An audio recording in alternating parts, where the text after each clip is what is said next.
Hey guys, welcome to my channel text book. हम class 12 का chapter 2 discuss कर रहे हैं, सेल्फ एंड पर्सनालिटी। एंड आज का जो हमारा टॉपिक है वो है cultural approach and humanistic approach. Let's begin with cultural approach. Okay, this approach attempts to understand personality in relation to the features of ecological and cultural environment. नाम से ही पता चल रहा है, यहाँ हम पर्सनालिटी को कल्चर से रिलेट करके मतलब समझने की कोशिश करते हैं. ठीक है, इस अप्रोच के अकॉर्डिंग हमारी पर्सनालिटी कैसे डेवलप होती है ये कल्चर पे डिपेंड करता है. ठीक है, क्योंकि हमारा कल्चर कैसा है, रहन सहन कैसा है, ठीक है, इन चीज़ों पे हमारी पर्सनालिटी डिपेंड करती है. तो कल्चरल अप्रोच कल्चर को ज़्यादा वैल्यू देती है क्योंकि कल्चर इम्पॉर्टेंट रोल प्ले करता है हमारी पर्सनालिटी डेवलप करने में. हम कहाँ रहते हैं, क्या खाते हैं, रहन सहन कैसा है, ठीक है, कैसे रहते हैं, इन सब से मतलब हमारे बिहेवियर पे फ़र्क पड़ता है. All right. Group's economic maintenance system plays a vital role in behavioral variations. Economic maintenance system बहुत इम्पॉर्टेंट रोल प्ले करता है. इकोनॉमिक मेंटेनेंस सिस्टम का मतलब है जहाँ भी हम रहते हैं वहाँ हमारी अर्निंग कैसे होती है, कैसे कमाते हैं, मतलब कैसे सरवाइव करने के लिए कैसे कमा के खाते हैं. राइट. इन चीज़ों से पता चलता है कि पर्सनैलिटी कैसे डेवलप होती है. अब जैसे लोग अलग अलग हैबिटेट में रहते हैं, राइट, तो वहाँ का क्लाइमेट भी अलग होगा, ठीक है, फूड भी अलग होगा, उनके कपड़े अलग होंगे, वे ऑफ लिविंग अलग होगा, ठीक है, हैबिट्स अलग होंगी, आसपास की चीज़ें अलग होंगी, बिहेवियर अलग होगा, एंड उस बिहेवियर से पर्सनालिटी भी अलग तरीके से डेवलप होगी. राइट. जैसे एग्जाम्पल लेते हैं, जो लोग सी साइड रहते हैं वो सी फूड खाते हैं और सी फूड बेच के ही पैसे कमाते हैं, उनकी हैबिट्स अलग होती हैं. ठीक है. एंड जो लोग माउंटेन एरियाज़ में रहते हैं उनका फूड अर्निंग वो डिफरेंट होता है उन लोगों से जो लोग मतलब फॉरेस्ट एरियाज़ में रहते हैं. फाइन. तो हमारा जो इन्वायरमेंट है, कल्चर है, इकोलॉजी है, इन सब का इफ़ेक्ट पड़ता है एक बच्चे की लर्निंग पे, बिहेवियर पे, उसकी मतलब डेवलपमेंट में. Fine.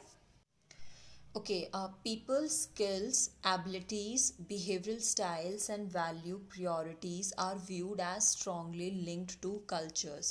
Rituals, ceremonies, religious practices, arts, games, and play are the means through which people's personality gets projected in a culture.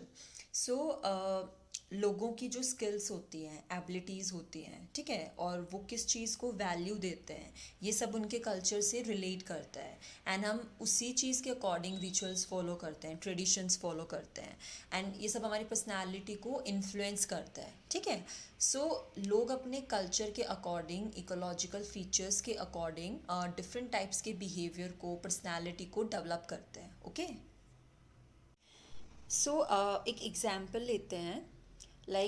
जैसे हम सबको पता है कि आज भी मतलब आज के टाइम पे भी काफ़ी लोग फॉरेस्ट एरियाज़ में, माउंटेनियस एरियाज़ में रहते हैं और अपनी बेसिक नीड्स को पूरा करने के लिए हंटिंग करते हैं, एक साथ मिलजुल के मतलब इकट्ठा रहते हैं. ठीक है. तो यहाँ पे एक बिरहोर सोसाइटी की बात की जा रही है. ये एक ट्राइबल ग्रुप है जो झारखंड के फॉरेस्ट में रहता है. तो मतलब ज़्यादातर इनमें से जो हैं वो नोमैड्स हैं. ठीक है, एक नोमैडिक लाइफ जीते हैं. मतलब वो कभी भी एक जगह सेटल्ड होके नहीं रहते हैं. अपनी नीड्स के अकॉर्डिंग, रिक्वायरमेंट्स के अकॉर्डिंग एक जगह से दूसरी जगह पे मूव करते रहते हैं सर्वाइव करने के लिए. ठीक है. तो बिरहोर सोसाइटी में क्या करते हैं, ये स्टार्टिंग से ही बच्चों को आगे के लिए प्रिपेयर करना शुरू कर देते हैं क्योंकि यही इनका कल्चर होता है. ठीक है. वो उन्हें हंटिंग करना सिखाते हैं, इंडिपेंडेंट होना सिखाते हैं. जो भी स्किल्स मतलब एक इंडिविजुअल को चाहिए फॉरेस्ट में सरवाइव करने के लिए, वो सब इनको सिखाया जाता है. ठीक है. ताकि इनको मतलब किसी भी चीज़ में बड़ों की हेल्प की ज़रूरत ना पड़े. ठीक है. ये ऑटोनॉमस होते हैं. ऑटोनॉमस मतलब ये अपने डिसीजंस खुद ले सकें. फाइन. अचीवमेंट ओरिएंटेड मतलब हंटिंग में जो भी रिस्क होता है, चैलेंजेस होते हैं, उन सबको इजीली एक्सेप्ट कर सके. ठीक है. तो ये सब बचपन से ही उनको सिखाया जाता है क्योंकि यही उनका कल्चर बन जाता है. फॉरेस्ट ही उनका हैबिटेट होता है, आसपास सिर्फ प्लांट्स, एनिमल्स, यही सब होता है. तो इनकी पर्सनैलिटी भी इसी के अकॉर्डिंग डेवलप होती है. फाइन। अब आप लोग इनकी पर्सनालिटी को उन लोगों की पर्सनालिटी से कंपेयर करोगे जो सिटी एरियाज़ में रहते हैं, तो आपको काफ़ी चेंजेस देखने को मिलेंगे, क्योंकि हमारे कल्चर में बच्चों को प्रोटेक्ट करके रखा जाता है, उन्हें पढ़ाया लिखाया जाता है ताकि बड़े होके वो कुछ बने, जॉब करे, कमाए खाएं, ठीक है, हंटिंग करने की जगह, राइट। चलो आगे देखते हैं। एंड एग्रीकल्चर सोसाइटीज़ में क्या होता है, जहाँ लोग मतलब खेती करके कमाते हैं, जो गांव में होते हैं उन्हें मतलब उनके पास भी यही सोर्स होता है इनकम का, तो वो भी अपने बच्चों को एग्रीकल्चरल एक्टिविटीज़ में इन्वॉल्व करते हैं, ठीक है, उन्हें रिस्पॉन्सिबल बनाते हैं, काम सिखाते हैं, क्योंकि बड़े होके उनको भी वही काम संभालना होता है, ठीक है। तो बचपन से ही वो अपने बड़ों की हेल्प करने लग जाते हैं और उन्हें मतलब कि ओबीडियंट होना सिखाया जाता है, वो अपने बड़ों की बात सुनते हैं, मानते हैं, ठीक है। और उनकी पर्सनालिटी थोड़ी मतलब कि डोमिनेट टाइप की होती है, राइट। सो डिफरेंट कल्चर की वजह से, डिफरेंट इकोनॉमिक परस्यूट की वजह से लोगों की जो पर्सनालिटी है वो भी डिफरेंट तरीके से डेवलप होती है, गॉट इट। सो यहाँ पे इकोनॉमिक परस्यूट को या फिर इकोनॉमिक मेंटेनेंस सिस्टम को ज़्यादा इम्पोर्टेंस दी हुई है। मतलब हमारे कमाने का क्या ज़रिया है, इनकम सोर्स क्या है, कैसे कमा के खाते हैं, क्योंकि यही चीज़ हमारे कल्चर से, हैबिटेट से, इन्वायरमेंट से रिलेट करती है, फाइन। ओके, देन है ह्यूमैनिस्टिक अप्रोच। ये अप्रोच बहुत इम्पॉर्टेंट है, लेट्स सी। सो ये Karl Rogers and Abraham Maslow ने दी है। सो कार्ल रॉजर्स का कहना है कि हम ह्यूमंस जो होते हैं वो फुल्ली फंक्शनिंग पर्सन होते हैं, मतलब उनमें पहले से ही बहुत एबिलिटीज़ होती हैं, कैपेबिलिटीज़ होती हैं कि वो कुछ भी कर सकते हैं, ऑलरेडी उनमें बहुत पोटेंशियल होता है, टैलेंट होता है, बस उन्हें रियलाइज़ करने की देर होती है, ठीक है। एंड रॉजर्स जो हैं वो ह्यूमन बिहेवियर के बारे में दो बेसिक अजम्पशंस देते हैं। पहला तो ये है कि ह्यूमन बिहेवियर जो है वो गोल डायरेक्टेड होता है, ठीक है, मतलब हम कुछ भी करते हैं अपना टारगेट अचीव करने के लिए करते हैं, ठीक है। जब हम बच्चे होते हैं तो हमारा टारगेट फूड होता है, फूड लेने के लिए बिहेवियर शो करते हैं, थोड़ा बड़े होते हैं तो टॉयज़ हमारे टारगेट बन जाते हैं, ठीक है। ऐसे करके हमारे गोल्स होते हैं और उन गोल्स को अचीव करने के लिए बिहेवियर शो करते हैं, फाइन। देन सेकेंड अजम्पशन है सेल्फ एक्चुअलाइजिंग बिहेवियर, मतलब हम जितना कर सकते हैं उतना हम करने की कोशिश करते हैं, जो भी काम हम करते हैं ये सोच के करते हैं कि हमें अपना बेस्ट देना है, ठीक है, जितनी हमारे अंदर पोटेंशियल होती है उतना हम करने की कोशिश करते हैं, फाइन। सो रॉजर्स जब अपने पेशेंट्स पे स्टडी करते थे तो वहाँ जो उनका एक्सपीरियंस था, उस एक्सपीरियंस से उन्होंने अपनी एक थ्योरी निकाली। ये थ्योरी सेल्फ के कॉन्सेप्ट के बारे में है, क्योंकि रॉजर्स जब अपने क्लाइंट से बात करते थे तो उन्होंने ये नोट किया कि सेल्फ एक बहुत इम्पॉर्टेंट एलिमेंट है, क्योंकि सबको सेल्फ के बारे में बात करना बहुत अच्छा लगता था, ठीक है।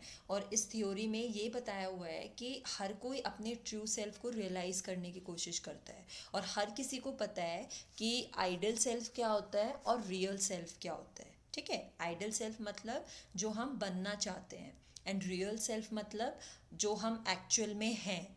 तो हर किसी को ये था कि मुझे रियल सेल्फ से आइडल सेल्फ की तरफ जाना है, फाइन, मतलब मैं ये हूँ और मुझे ये बनना है। तो वो अपने आप को आइडल सेल्फ में सबसे बेस्ट देखते थे, ठीक है, इसीलिए इसे सेल्फ एक्चुअलाइजेशन बिहेवियर बोलते हैं, फाइन।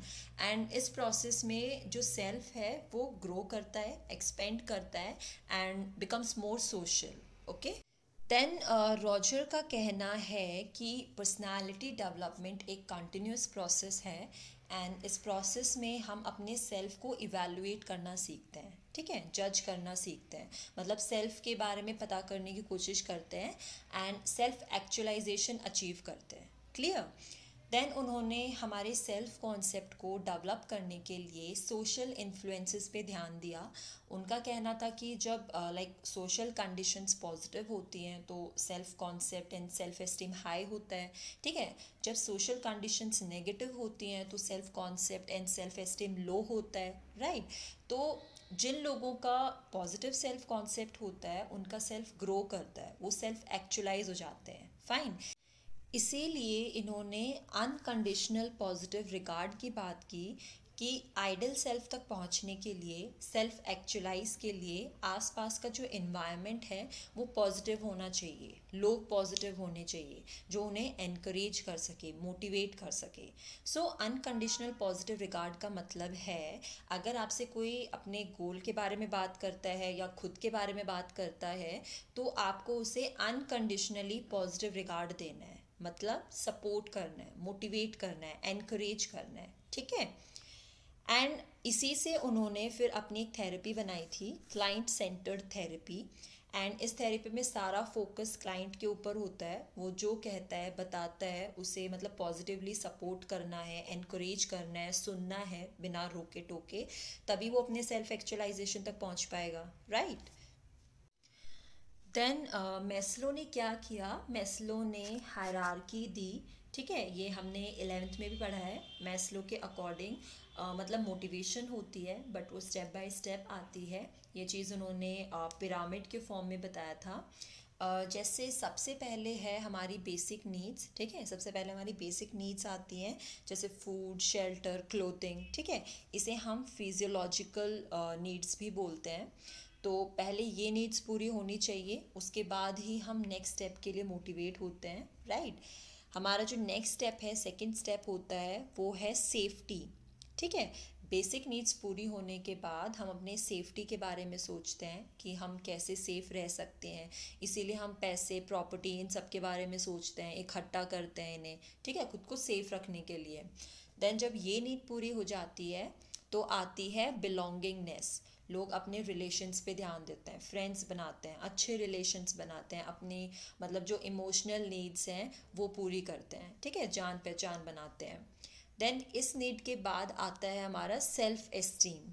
एस्टीम मतलब रिस्पेक्ट, लोग हमारी रिस्पेक्ट करें, हम ऐसा चाहते हैं, ठीक है, सेल्फ रिस्पेक्ट होनी चाहिए, लोगों के बीच हमारी रिस्पेक्ट होनी चाहिए, राइट। जब ये नीड भी पूरी हो जाती है फिर लास्ट है हमारा सेल्फ एक्चुअलाइजेशन, जो टॉप मोस्ट नीड होती है, जब लोग अपनी फुलेस्ट पोटेंशियल पे पहुंच जाते हैं। तो जब लोग ये अचीव कर लेते हैं तो इसके आगे और कुछ नहीं बचता है अचीव करने के लिए, ठीक है। एंड ये मोटिवेशन अपने आप हमारे अंदर आती है, जैसे जैसे हम अपनी नीड्स पूरी करते रहते हैं वैसे वैसे सेल्फ एक्चुअलाइजेशन की तरफ हम बढ़ते रहते हैं, फाइन।